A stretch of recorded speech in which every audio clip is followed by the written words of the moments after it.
Near-death experiences challenges everything science thinks it knows. Imagine your world begins to fade. The frantic voices of doctors, the desperate beep of machines, it all stretches and distorts, dissolving into a deep, profound silence. Your heart has stopped. By every medical definition, you are gone. But what if that's not the end? What if, in that moment of absolute biological failure, you become more alive than you have ever been? What if I told you that a bombshell scientific paper published in the year 2025 has just torn a hole in our understanding of life, death, and consciousness itself? This isn't a fringe conspiracy. This is a revelation from the front lines of our emergency rooms, a secret whispered from the brink of death, and it's about to change everything you thought you knew. Welcome to Summary Thought. Today, we journey into the heart of this revelation, exploring the paper, the central clinical relevance of near-death experiences in acute care contexts. We're going to uncover the key discoveries that could revolutionize medicine forever. First, we'll explore the two faces of eternity, the breathtaking accounts of heaven and the terrifying descents into hell reported by survivors. Then we'll dive into the truly mind-bending evidence suggesting that consciousness might not need a living brain to exist, a claim that challenges the very foundation of science. And finally, we will expose the shocking and undeniable link between the near-death state and the world of psychedelics, a connection so profound it offers a new blueprint for understanding and even guiding these ultimate journeys. Stay with us. This is a story you need to hear. Part 1. The Two Faces of Eternity. So what happens when we die? For centuries, that question belonged to religion and philosophy. Now it belongs to science. The researchers behind this paper have gathered the data, and it paints a picture of an experience so powerful it shatters and remakes a person's soul. For the majority, it is a journey into pure, ecstatic light. They describe leaving their broken bodies behind, floating weightlessly, often watching their own resuscitation from a corner of the room with a strange, detached peace. They report traveling through a tunnel towards a light that is not just bright, but intelligent, a light that radiates a love so absolute, so unconditional, that it washes away every fear and every regret. They meet loved ones who have passed on, not as pale ghosts, but as vibrant beings of light, who welcome them and, in many cases, lovingly tell them it is not yet their time to stay. Many experience a life review, not as a frightening judgment, but as a panoramic reliving of every moment of their lives. They don't just see their actions, they feel the emotional impact they had on every single person they ever met, the joy they caused, and the pain. Survivors of this journey return utterly transformed. The primal fear of death is obliterated. Their lives become infused with a superhuman empathy, a profound sense of purpose, and a complete disinterest in the trivialities of material wealth. It is a rebirth, a second chance at life, armed with the wisdom of eternity. But there is another side to this journey, a shadow side. The paper unflinchingly reveals that at least 14% of these experiences are not heaven, but a descent into a terrifying abyss. These are harrowing reports of empty, endless voids, of desolate, hopeless landscapes shrouded in misery, of encounters with menacing beings that radiate pure malevolence. These are not dreams. They are remembered with the same crystal clarity and hyperrealism as the positive journeys, leaving behind a deep, spiritual trauma that is almost impossible to explain or heal. And even for those who experience the light, the return can be a living nightmare. The researchers call it an ontological shock, a crisis of reality itself. How do you reconcile the memory of unconditional love and timeless bliss with a world of traffic jams, deadlines, and mundane suffering? How do you explain to your family that you are no longer the person you were, that your entire belief system has been demolished and rebuilt? This can lead to a profound sense of alienation, a spiritual isolation that can shatter marriages and friendships, leaving the survivor as a stranger in their own life, forever caught between two worlds. Part 2. The Ghost in the Machine. And this is where the story vaults into the truly unbelievable. The researchers force us to ask a terrifying question: what is happening when a patient is unconscious? Historically, we've assumed the answer is nothing. But this paper argues that is a dangerously naive and scientifically incorrect assumption. One of the most critical challenges facing doctors is telling the difference between a patient suffering from delirium, a state of medical confusion, and a patient having a profound NDE. One is a symptom to be treated. The other is a sacred experience to be honored. Getting it wrong is a form of spiritual malpractice. This paper provides the tools to finally tell the difference, to listen with new ears. But it goes deeper.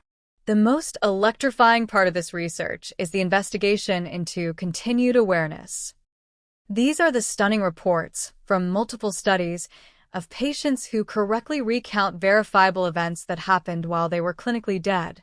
They describe the exact number of doctors in a room, the specific words a nurse whispered to a colleague, the color of a strange surgical instrument they had never seen before.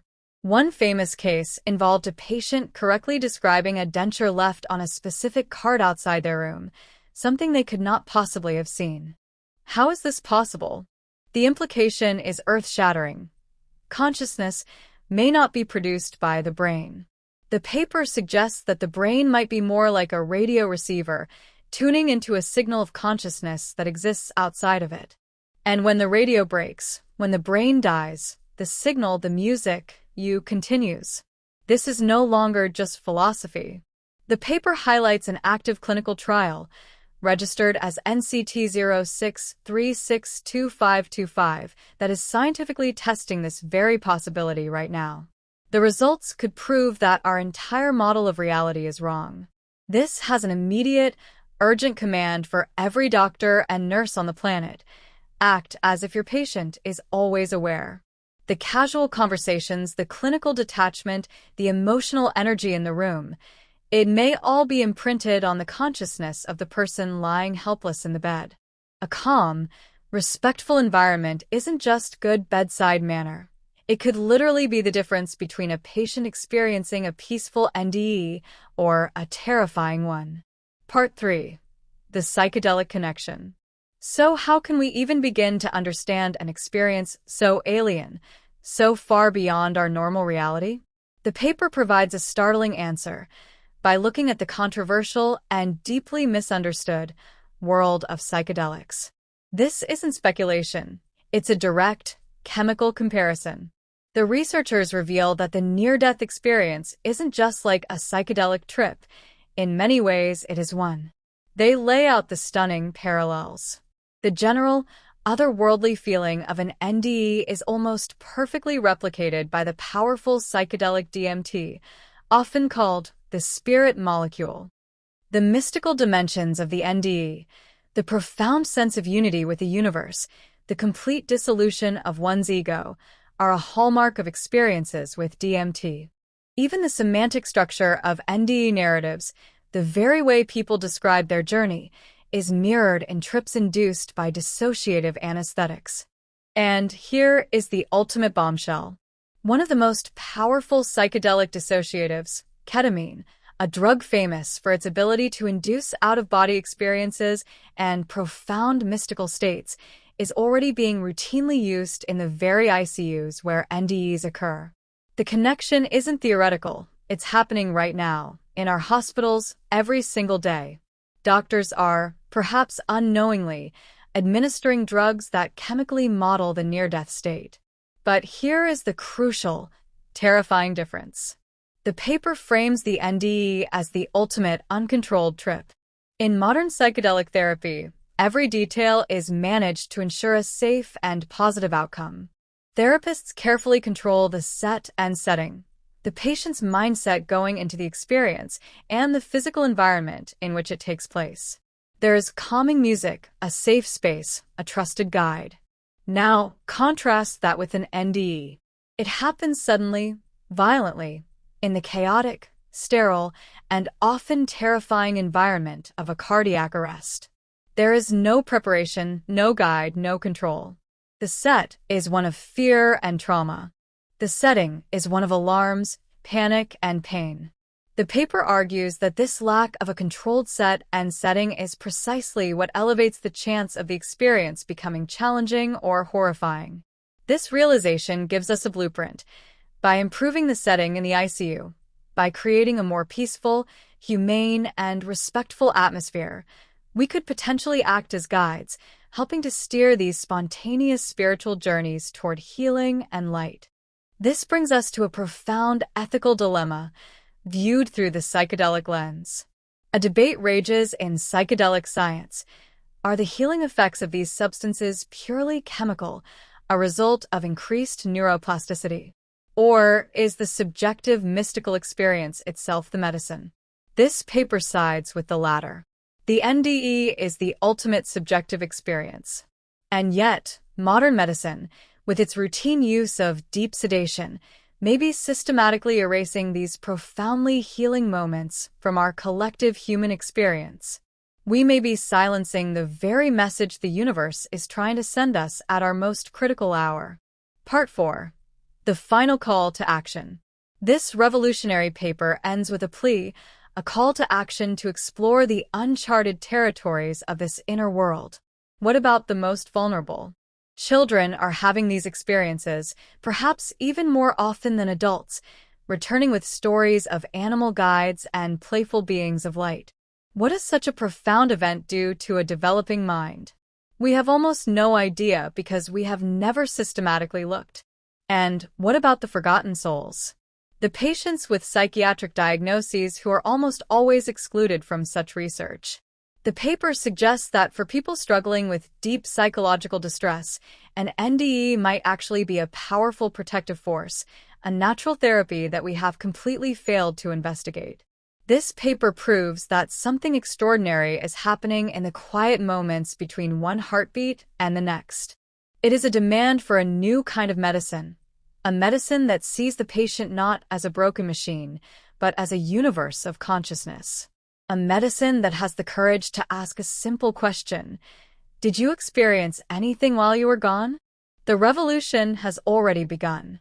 It's happening in the stories of survivors, in the quiet courage of researchers, and now, in the pages of this groundbreaking report. We are standing at the edge of the greatest discovery of all time, the discovery of what we are. The map is being drawn by those who have journeyed to the edge of death and returned to tell the tale. All we have to do is listen. Share your story below if you or someone you know had an NDE experience. These experiences need to be heard. Smash like if you believe medicine should take this seriously, subscribe for more mind-blowing topics, and tell me in the comments what kind of articles you like me to talk about. See you soon again.